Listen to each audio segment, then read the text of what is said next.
Her true story, from Michigan. They charged me rent to stay in the home I built, so I called the sheriff and changed the locks. They laughed when I packed, but they cried when they saw who owned the deed. Mom, you're lucky we're only asking $600 a month. You're not exactly Airbnb material. You should be grateful, and if you are grateful, you should help us clean the house. An old maid like you deserves it. That was what my son said to me, standing in the kitchen of the house I built with my husband. He slid the rental agreement across the counter like it was a dinner menu and not the eviction of my dignity. My name was still barely dry on the lease line when my daughter-in-law chimed in from the living room. Her voice coated in faux sweetness. We figured this was the fairest way, just to make sure everyone's contributing. I did not answer right away. I looked down at the papers in front of me, then up at the chipped tile on the kitchen wall. Tile I laid myself, back when my knees did not ache and my hands were steady.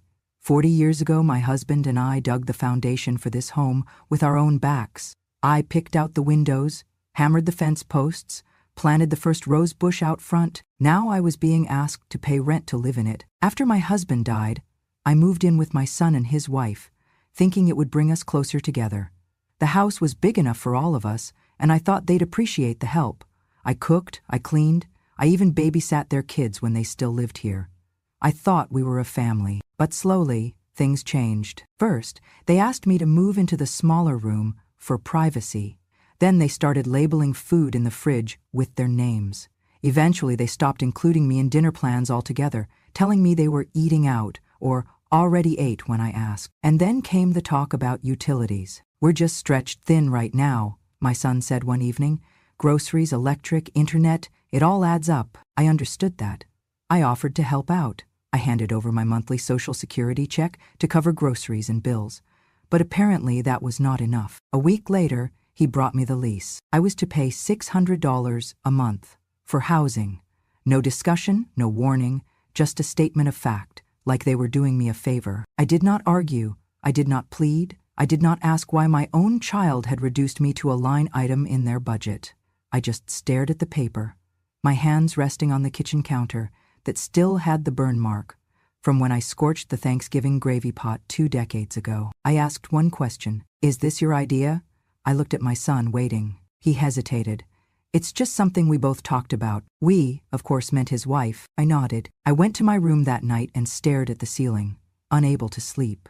I ran my fingers over the photo frames I had brought with me. The wedding picture, the family vacation to Mackinac Island, the birthday parties. Every memory suddenly felt like it belonged to someone else. I thought of my husband, of how hard we had worked to give our only son a home, an education, a future. How we skipped vacations and pinched pennies so he could have the best. How we built this house, one nail at a time, so he would never know what it meant to be without shelter. And now, I was being charged to live in the shelter I gave him. I felt like a guest, no worse than a guest, a tenant, a liability, a woman whose value had expired. The next morning, I signed the paper, not because I agreed, because I needed time. Time to figure out how far the rot had spread. Time to see if the child I raised was still somewhere inside the man who had handed me a lease to my own home. But inside, something cracked. It was not anger, not yet. It was something quieter, heavier, a realization. They did not see me anymore. Not as a mother, not as a builder, not even as a woman. They saw me as a bill. As I slid the signed lease back across the counter, my son gave a tight smile and said, "Thanks for understanding." I nodded, but what I thought was this. This is the last time you hand me paper and expect me to sign without reading every line. And that was the beginning. Not of the end, but of the reckoning. It started with the heat. The nights had turned colder. Michigan cold, the kind that bites through your skin and settles in your bones. I went to the thermostat, like I always had, and turned it up a few notches. Not to anything extravagant, just warm enough to stop the ache in my knees and keep the frost from creeping under the door. The next morning, I found a note on the fridge, handwritten, in my daughter-in-law's stiff, slanted script. "Please don't adjust the thermostat without asking. Electricity isn't free." I stood there for a moment, holding my cup of tea, rereading the note 3 times to be sure I understood. That evening, I waited until my son got home from work and asked him, gently, quietly, why I needed permission to heat the house I had helped build, the house where he had taken his first steps, the house where I had rocked him to sleep through fevers and nightmares and broken hearts. Before he could answer, she cut in. Just because she gave birth to you doesn't mean she gets a free pass for life. The words hit like a slap. I turned to her, expecting some trace of regret on her face, some flicker of realization at how cruel that sounded. But there was nothing. No shame, no hesitation, only calculation. She went on. We're the ones paying the bills now. If she's not contributing more, then she can't just use whatever she wants. I wanted to scream that I had already handed them every cent I had coming in each month, that I cooked their meals, cleaned their floors, folded their laundry, that I asked for nothing except dignity. But I said nothing, because I knew now this was not about money. It was about power. They wanted to make it clear. This was not my home anymore. I was not the head of this household. I was not even a guest. I was an occupant, subject to their rules. Shortly after that, they moved me into the smallest bedroom in the house. It used to be a storage room. No windows, one outlet. They called it cozier. They even put a curtain up instead of a proper door. My bed barely fit between the walls. The dresser I brought from my old room was left in the hallway until they could find space. I lay awake that first night in the dark, curled up in a blanket too thin for the drafty walls, and realized something terrifying. They were erasing me, not with cruelty loud enough for neighbors to hear, but with quiet shifts, one after another, like a tide that pulls you out to sea before you even realize you're drowning. I was not allowed to cook anymore. We're doing meal prep now. I was told not to use the washer during the day. Rates are lower at night. I had to ask before inviting a friend over, just so we're all on the same page. Every request was cloaked in politeness, but every one chipped away at who I was. And then one morning, I overheard a conversation I was never meant to hear. She should have thought twice before giving us the house and expecting a free ride after, my daughter-in-law said to the neighbor as they stood outside the front porch. That sentence stopped me cold. Giving them the house? I had never given them anything but trust. That night, after they went out to dinner, I crept into the garage where we kept all the old documents. There was a plastic tub marked house papers. I remembered putting it together myself the year after we paid off the mortgage. I opened it and started digging. Tax records, repair receipts, old utility bills, but no deed, no certificate of ownership, no will, no insurance, nothing with my name tied to the property. I opened every folder, checked every envelope. My fingers shook, not from age, but from the rising panic in my chest. The deed was gone. The last proof that this house still belonged to me was missing. And that was the moment I understood. This was not just about control. They had taken something, and I was going to find out exactly what. She should have thought twice before giving us the house and expecting a free ride after. That is what my daughter-in-law said to our neighbor, loud enough for me to hear from the window where I was watering the dying fern they kept forgetting to care for. Her tone was casual, even cheerful, as if she was just stating a fact. I do not know what was worse, the words themselves or how lightly they seemed to come. The neighbor mumbled something polite in return, probably uncomfortable, but the damage had already landed. Gave them the house? The memory came rushing back in a cold wave. 2 years ago I had fallen ill, nothing too serious at first, but it worsened quickly. I was in and out of the hospital, tests, bills, confusion. My son had sat beside my bed with a clipboard and a smile that, in hindsight, felt too rehearsed. "Mom, just sign this," he had said. "It's just temporary, to give me legal authority to handle the mortgage and property stuff while you recover. You'll still be on everything. It just helps with the bank." I had signed. I had not read it closely. I had trusted him. He was my son. That document was the turning point, and I had not known it. Now I was standing in my own kitchen, my name no longer on the deed, being talked about like a squatter who had overstayed her welcome. They had taken advantage of the moment when I was weakest, when I was too sick to read fine print, when I just wanted to focus on healing and not on legal jargon. I had been a fool, but I had not always been a fool. Before I was a mother, before I was a wife, I was a clerk for a family law office. I knew how paperwork worked. I knew that every transaction left a trail. And, more importantly, I knew that if my name had ever been on that deed, truly on it, there would still be a record somewhere. They could not erase me completely. So I started looking. Not in the house. I already knew they had cleared that out. No, I went to the courthouse in town, a building with faded flags and tired staff who still remembered to be kind to old ladies who asked questions politely. I requested the property file. The clerk, a woman in her 40s with sensible shoes and kind eyes, pulled it up. I gave her my ID. She asked if I was a party to the property. I believe I still am, I said, and I was right. There it was, a deed from 1984, signed by me and my husband, declaring joint ownership. Then another document, more recent, transferring half the interest to my son and daughter-in-law, marked as temporary custodianship due to medical incapacity. But one line stood out. The original deed had never been revoked. No one had ever removed my name. I still held 51% ownership of the property. I asked for a certified copy of the file. The clerk printed it, stamped it, slid it across the counter. Would you like us to notify the other parties of the access request? No, I said calmly. They'll find out soon enough. I stepped out of that building with the papers tucked tightly under my arm, and for the first time in 2 years, my spine straightened, just a little. They thought I was just a frail old woman who did not understand legal language, but I had built this house, brick by brick, and I had kept the receipts. I did not announce anything. No speeches, no confrontation. I simply started packing. A few clothes, my old jewelry box, the framed photo of my husband in his Navy uniform, the Bible he gave me for our 10th anniversary.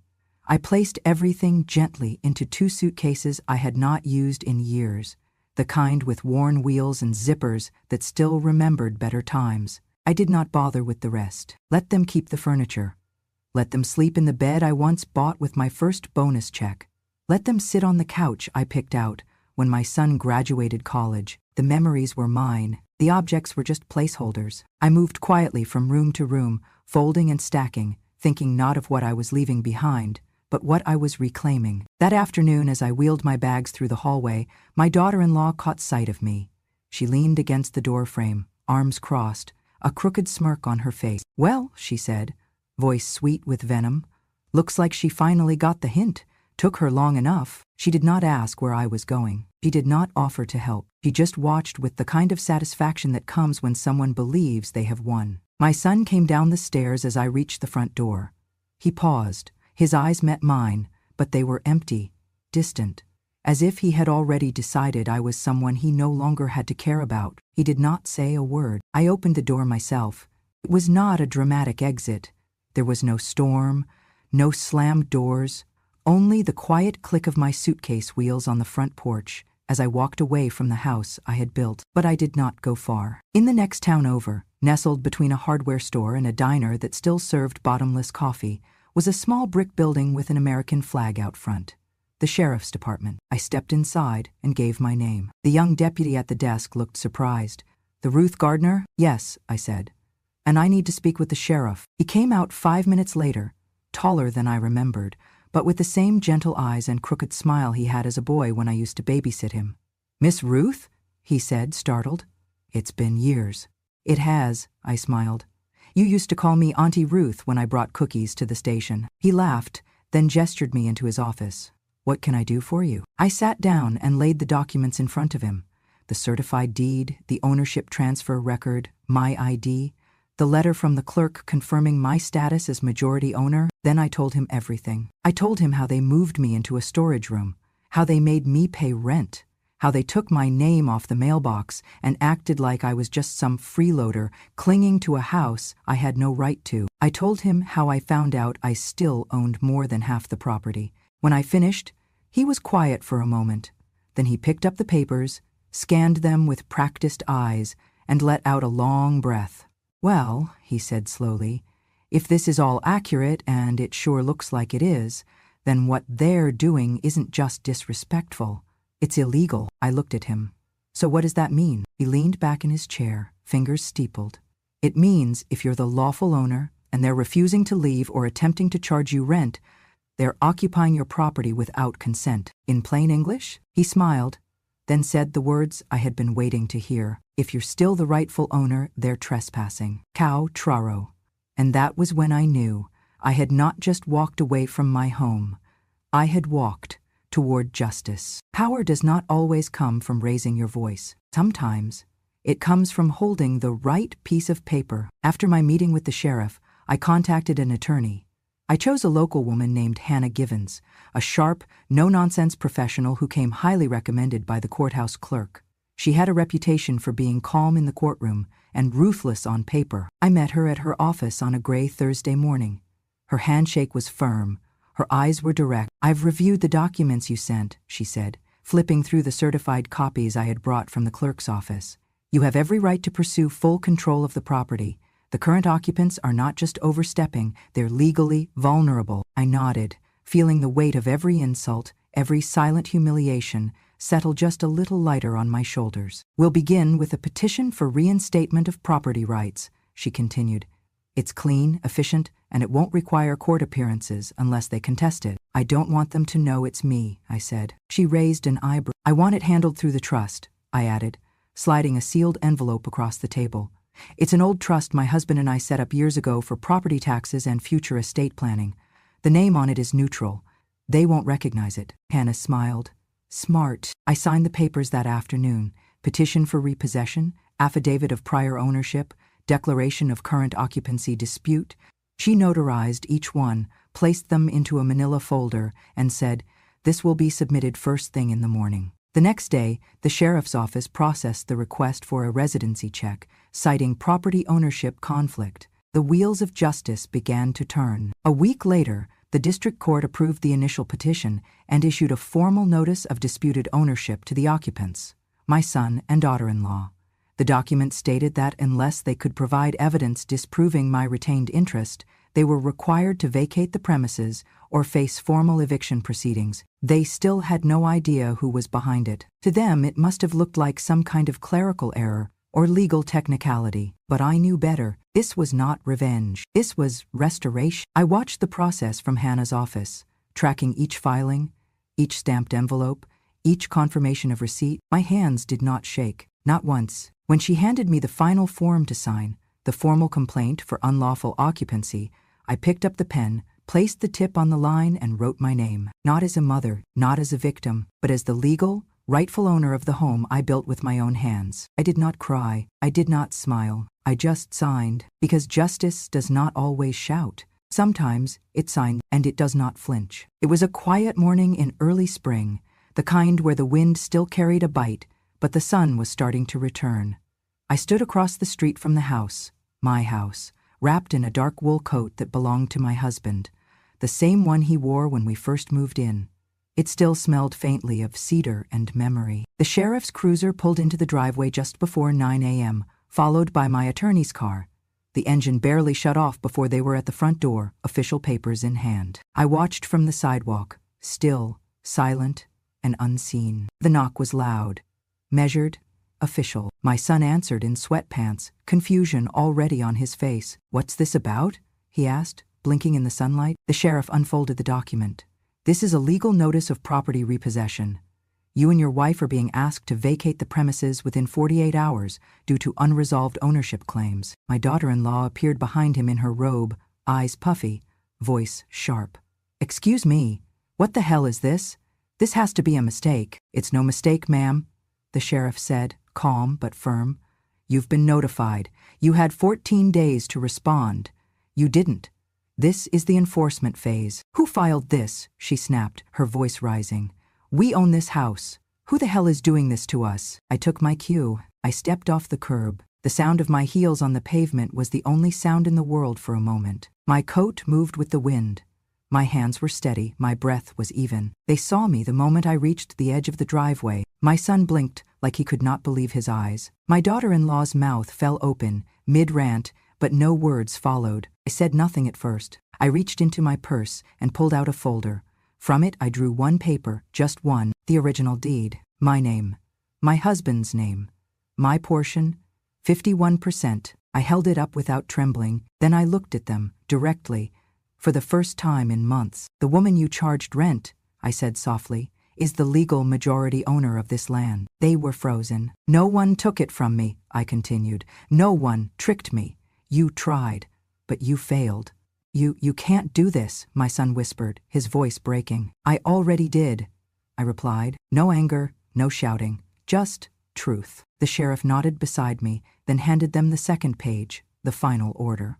You have until Friday to remove your belongings. I turned and walked back across the street without looking back.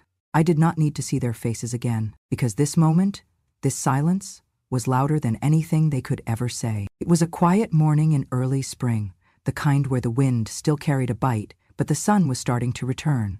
I stood across the street from the house, my house, wrapped in a dark wool coat that belonged to my husband, the same one he wore when we first moved in. It still smelled faintly of cedar and memory. The familiar scent clung to me like the echo of an old song, one we used to hum while painting the porch together. The sheriff's cruiser pulled into the driveway just before 9 a.m., followed by my attorney's car. The tires cracked gently against the gravel, as if even they knew this land deserved respect. The engine barely shut off before they were at the front door, official papers in hand.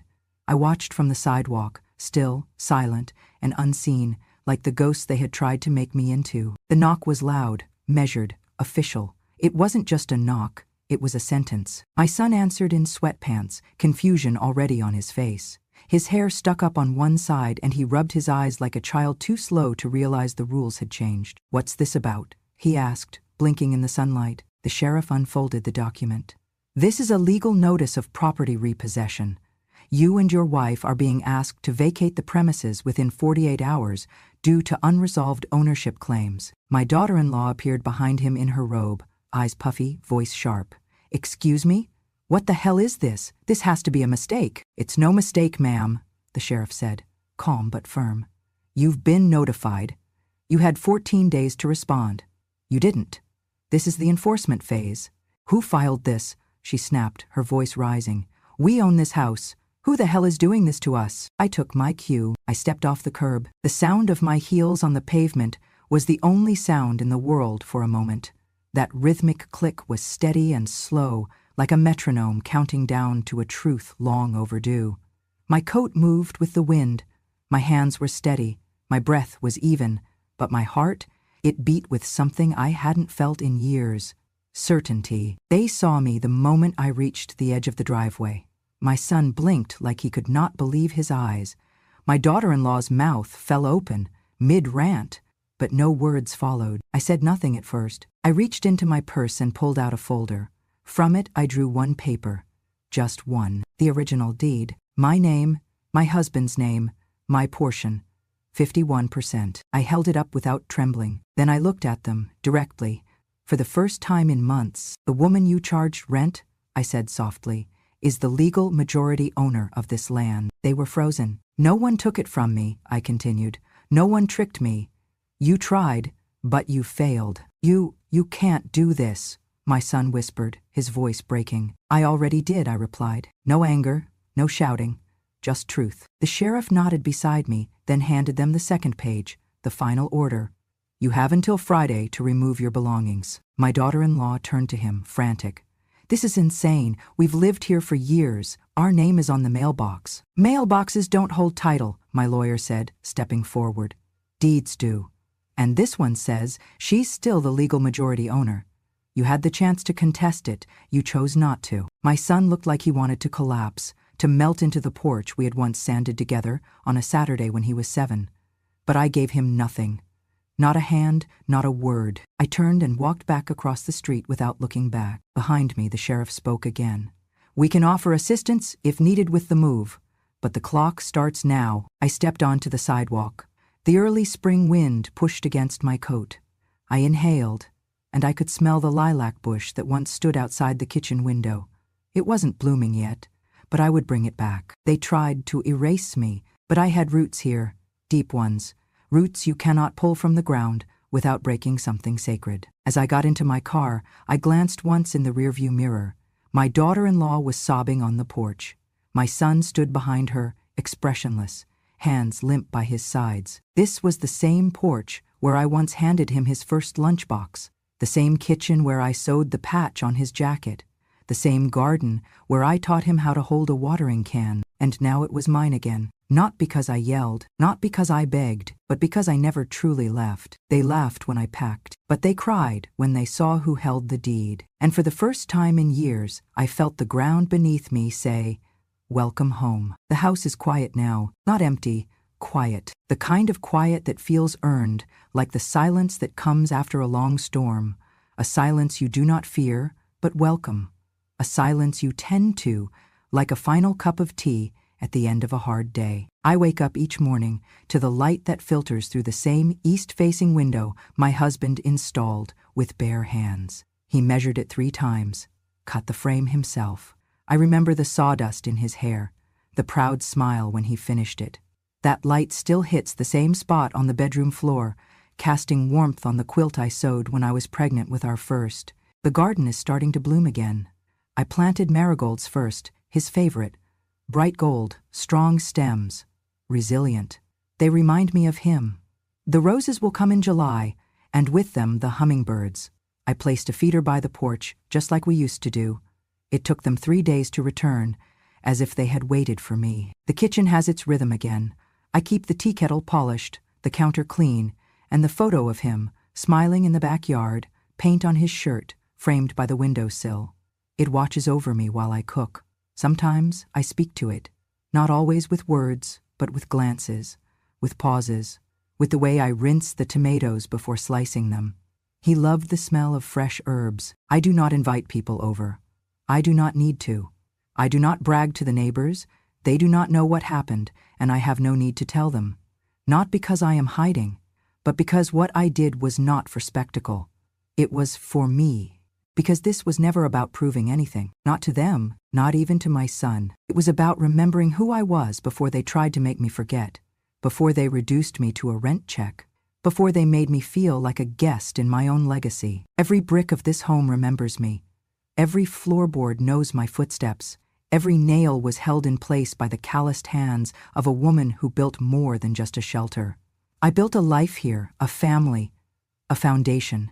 I did not reclaim this house for comfort, or power, or vengeance. I reclaimed it because it was always mine. Because when they laughed as I packed, they thought I was walking away. But I never left. Not really. They tried to erase me. But I had already written myself into every corner of this place. Into the garden, the walls, the warmth.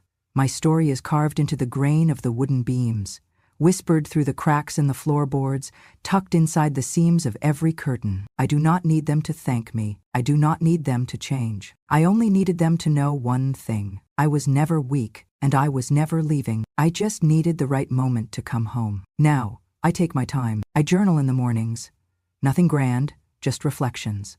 Lists of what I see outside the window. Notes to myself. Letters I will never send.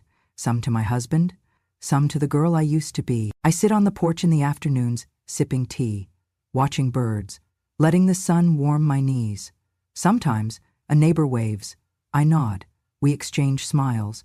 They think I am just a quiet old woman who loves her flowers. And they are right. They do not need to know the rest. At night, I read. I fall asleep with a lamp on. I let the heater run without asking anyone's permission.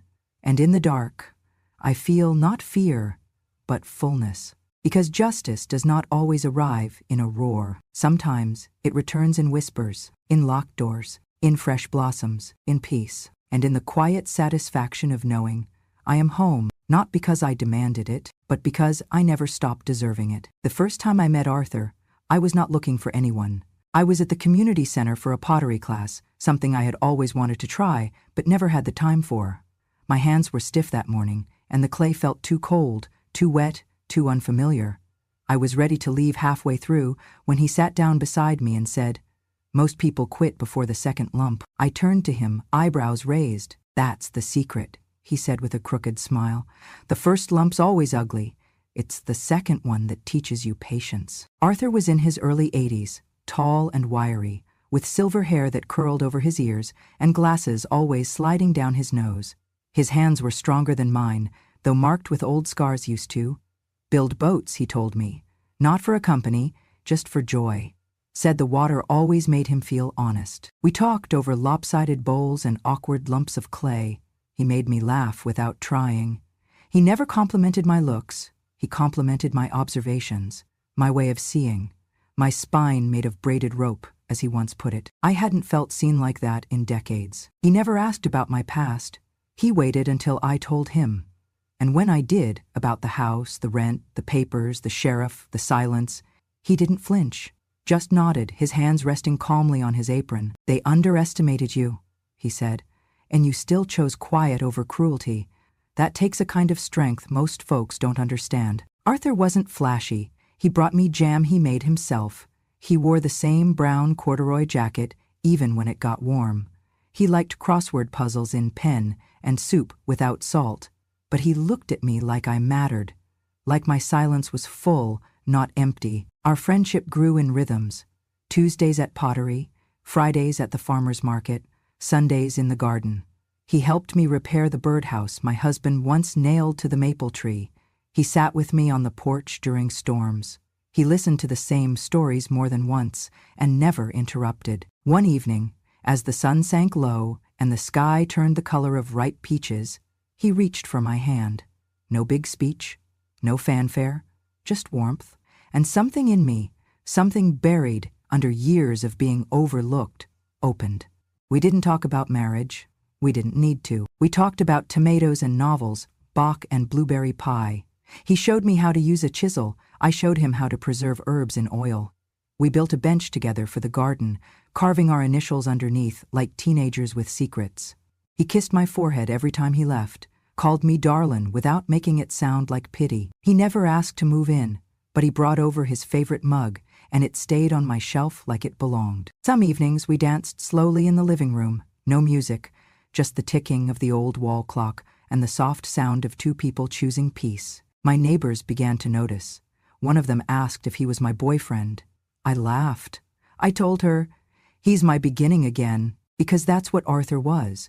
Not a replacement, not a rescue, a beginning. A reminder that it is never too late to be chosen with care.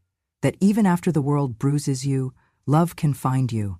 Not because you need saving, but because you finally stopped hiding. Now, when I wake in the morning, there are 2 chairs at the table, 2 mugs, 2 toothbrushes in the bathroom.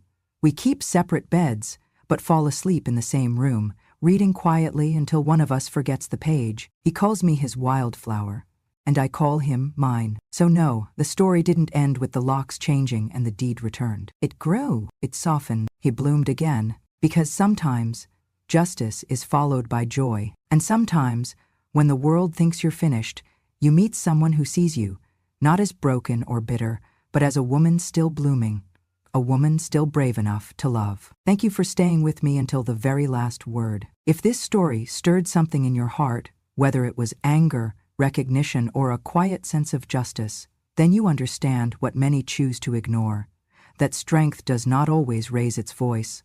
Sometimes it signs a deed. Sometimes it closes a door without slamming it, and sometimes it sits quietly on a porch it reclaimed, sipping tea in the morning light, knowing it needs no applause.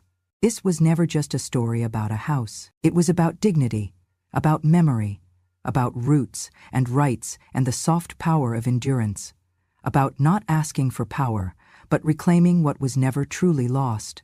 It was about standing up, not with fists, but with facts, with paper, with patience, and with pride. It was about every woman who has ever been told she was a burden, every grandmother made to feel like she was lucky to be allowed to stay, every matriarch asked to shrink herself in the very place she once built from nothing. If you saw yourself in my story, or saw someone you love, know this: you are not invisible, you are not small, you are not forgotten. You are the reason I tell these stories, because someone has to remember, someone has to speak, and someone has to remind the world that there is no expiration date on justice.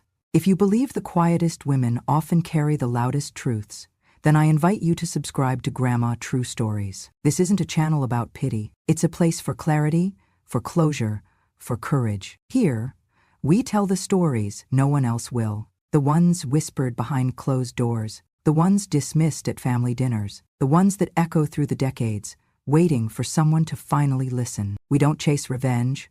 We don't scream. We remember. We reveal. We remind. And when a grandma speaks, the world listens. So if you want more stories like this, stories of resilience, of quiet justice, of real women with real voices, then click subscribe. Join a growing family that believes in truth without theatrics, in justice without judgment, and in strength that doesn't need permission to stand tall. Subscribe now to Grandma True Stories, because some stories need to be heard, and some truths once spoken can never be silenced again.